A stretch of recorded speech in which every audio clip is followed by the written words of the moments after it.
How to add music or extract audio on Alight Motion. What is up everyone? Welcome back to another tutorial. In this video, I'm going to show you guys how you can easily extract audio or add music on Alight Motion video. But before getting started, don't forget to hit the like button down below and subscribe to the channel. So the first thing you want to do is go ahead and create a new project here. So just tap on the plus icon and then click on create project. Now from here, you just want to import the video that you want to extract the audio from. So now here you'll be shown a blank canvas. Now you'll have to import a media that you want to extract audio from. So I'm just going to import a random video from here like this.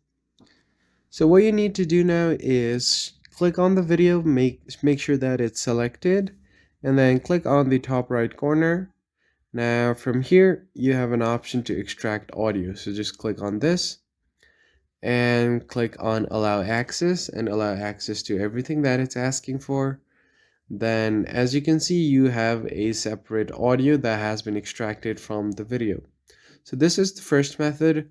And if you want to personally add different audio music from here, you can do that as well. So just click on any of the music that you want to add here, and it will be added to your timeline like this. And you also have an option to add a separate keynotes to the audio volume and different stuff that you do on the audio as well. So that's pretty much it, guys. I hope you found this tutorial helpful. I'll catch you guys on the next one.